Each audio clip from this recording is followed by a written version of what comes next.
Ibu-ibu, mari kita lanjutkan kajian kita berkenaan dengan setan. Untuk rekaman yang 23. Tadi Imam membaca surah Al-Kahfi, maka terinspirasi saya segera akan memikirkan bagaimana kita bisa membahas surah Al-Kahfi dalam konteks pembicaraan antara Al-Quran dan membahas masalah setan. Karena surah Al-Kahfi itu kental sekali, suatu peringatan kepada kita untuk sangat mewaspadai kesyirikan. Di dalam surah Al-Kahfi itu ada 5 tausiah, 5 tausiah, 4 riwayat. Jadi ada 9 pokok yang penting. Nanti insya Allah kita pikirkan bagaimana merupakan selipan di dalam membahas setan. Sebab setan itu kita perlu mengingat kembali, setan itu punya tujuan, Satu, membawa kita kepada syirik. Sebagaimana surah Al-Kahfi itu memberikan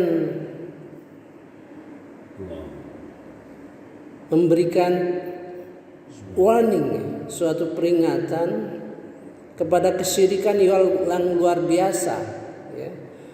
Kita tidak terpikir bagaimana syirik karena iman. Tak terpikir kita bagaimana syirik karena iman. Padahal iman itu iman gitu. Padahal syirik karena iman. Kedua, syirik karena ilmu. Tidak terbayang kita syirik karena ilmu itu, Kemudian syirik karena harta, wajar saja bisa, mudah. Syirik karena kekuasaan, luar biasa itu. Jadi kita perlu singgung surah Al-Kahfi nanti dalam kajian mengenai setan dan Al-Quran ini. Mari kita lanjutkan. Kita ambil yang penting-penting dulu, yaitu surah Al-A'raf. Kemarin kita surah Toha, sekarang kita Al-A'raf. Ayat 16-17.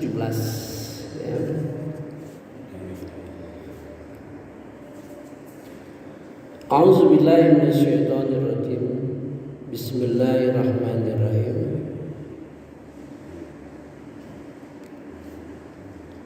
Iblis menjawab. Ini menjawab dulu yang penting saja dulu. Karena engkau telah menyesatkan aku,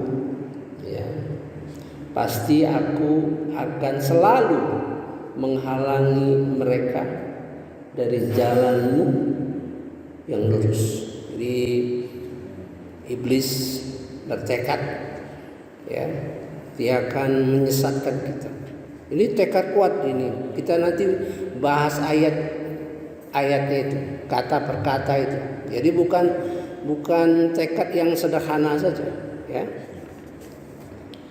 Kemudian kami pasti akan mendatangi mereka dari depan, dari belakang, dari kanan, dari kiri, dan engkau tidak akan mendapati kebanyakan mereka bersyukur.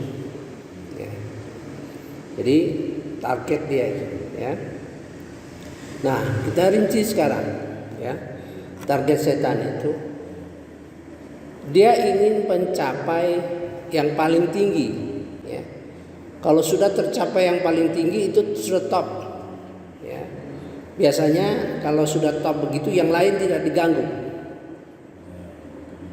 Pertama, syirik. Kalau kita sudah masuk syirik, maka ibadah-ibadah lain tidak diganggu. Malahan dipopulerkan. Gitu. Dipopulerkan supaya menarik orang mengikuti jalan yang syirik tadi. Ya.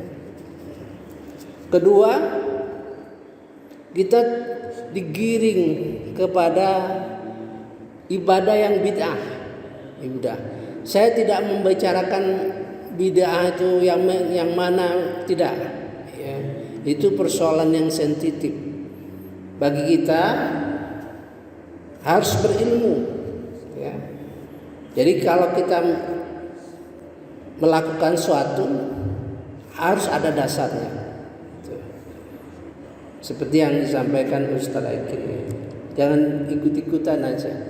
Ya, kalau kita ditegur, diperingatkan teman-teman kita, jangan dilihat teman itu. Ya, jangan dilihat teman itu. Pandanglah itu merupakan hidayah kepada kita melalui teman itu, gitu ya. Saya mengikuti kegiatan diskusi antar agama, ya, antar agama, Kristen, Katolik, ya, kita ikuti. Kegiatannya mencecar agama kita, gitu ya. Mencecar agama kita. Bayangkan ya. Bayangkan. Di dalam Al-Quran tidak terpikir kita. Di dalam Al-Quran itu cerita mengenai manusia dijadikan dari tanah. Manusia dijadikan dari tanah lumpur. Manusia dijadikan dari air mani. Ya. Manusia tadinya tidak ada. Itu dikumpulkan oleh teman-teman kita Nasrani, sehingga menjadikan pertanyaan, yang mana yang benar? Tujuannya bukan untuk mendalami, ya, karena dia tidak tahu, sehingga seolah-olah mereka bingung yang mana yang benar. Tapi bagi saya, ya, itu hidayah. Bagaimana membahas ayat-ayat seperti itu sehingga betul-betul disajikan kepada mereka dan mereka diam. Gitu. Jadi sesuatu yang menyakitkan kita, jangan kita pandang itu kritikan, anggap aja hidayah dari Allah Subhanahu wa taala, ya. Sehingga seandainya saya tidak mengikuti kegiatan seperti itu, tidak akan sampai kajian kita mengapa dijadikan dari air mani, kemudian diceritakan lagi dari tanah, kemudian dari air, kemudian dari tanah liat, tanah lumpur. Kita nggak terpikir, ya kan? Nggak akan bahas itu sebetulnya. Tapi karena itu hidayah bagi kita, alhamdulillah kita bisa jawab, kita pelajari, itu mengapa, tuh, ya. Jadi kalau bid'ah itu harus kita pelajari. Saya tidak akan bicarakan bid'ah, ya, karena itu sensitif, ya. Ketiga, digiring kita supaya dosa-dosa besar, gitu. Giring dosa besar. Keempat, dosa-dosa kecil. Misalnya datang teman-teman kita ke rumah kita sudah waspada, ya. Kita sudah waspada, ya. Bisa saja dia membawa berita, menggosipin, gitu.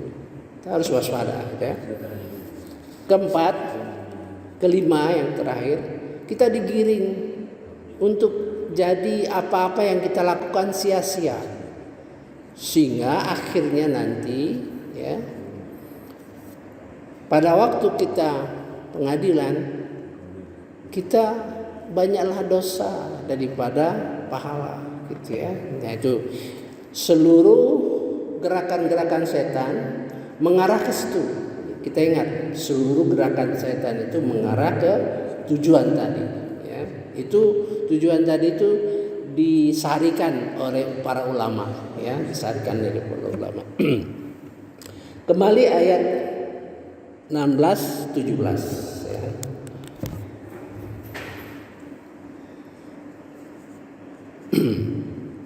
Qala fabima A'udzubillahi minasyaitonirrajim. Iblis berkata, maka demi apa aghwaytani, engkau telah putuskan aku sesat. Itu dari kata ghawaya. Itu bukan sembarang kesesatan gitu ya. Orang-orang yang disesatkan dengan kata ghawaya itu bukan sembarangan ya. Ibarat kita tuh orang berilmu tinggi ya, orang yang taat gitu, itu disesatkan seperti itu. Kebodohan karena keyakinan yang salah gitu ya. Kebodohan karena keyakinan yang salah, atau bodoh tidak punya keyakinan gitu ya. Jadi al-ghawayat ya. Sungguh aku dan nalahum, dari kata qa'ada, duduk ya, duduk menunggu kita itu ya. Jadi posisi dia duduk nunggu kita itu ya. Sehingga dia la'aqudanna lahum, dan tuh nun lagi itu nun taukid namanya. Kalau nunnya dua tuh sungguh-sungguh ya. Tiga. Pertama lam, la'aqudanna, tiga penguatan di situ. Lahum siratal mustaqim, dari jalan yang lurus. Bayangkan, dari jalan yang lurus kita akan disimpangkan. Kalau menyimpang dari jalan yang lurus, tentu hasilnya sesat ya. Summa la'atiyannahum, kemudian sungguh aku akan datang kepada mereka, mim baini aidihim, di depan mereka, jadi di depan mereka, wa min khalfihim, dari belakang mereka, wa man aimanihim, dari kanan mereka, wa an syama'ihim, dari kiri mereka. Jadi kita akan digoda oleh Allah, oleh setan itu dari depan, dari belakang, dari kanan, dari kiri ya. Itu berbagai macam tafsir ya, dari berbagai ulama menafsirkan yang seperti itu.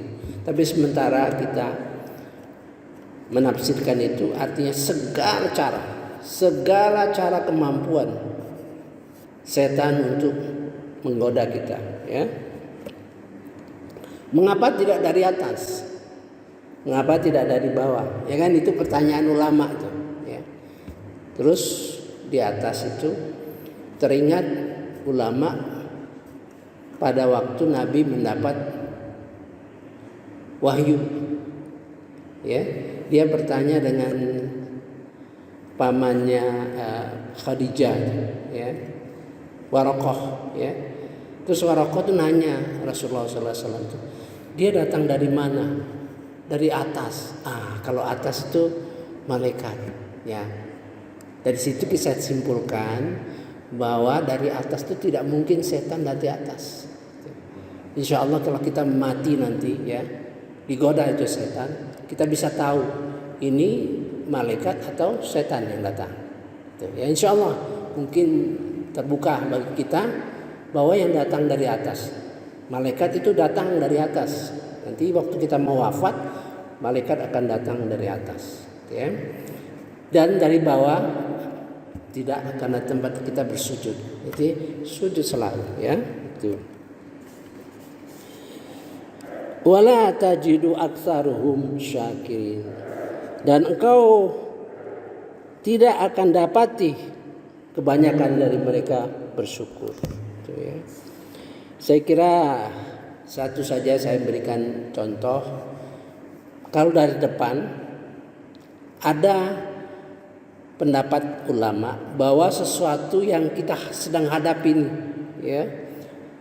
Jadi bisa kita kenal jabatan, karena kekayaan, karena anak yang berhasil, dan sebagainya.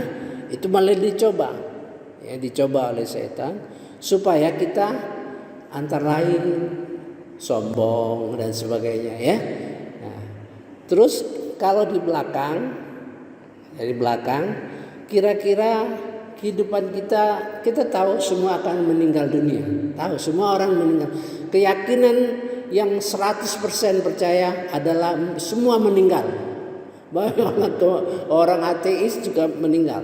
Yang 100% percaya semua orang, ya. Kalau dengan Tuhan hanya berapa persen, ya. Kalau meninggal semua percaya. Jadi kira-kira kita persiapkan, kan. Nah, dia menggoda kita, udah nanti aja, ya, masih muda, gitu. Nah, saya kira cukup, ya.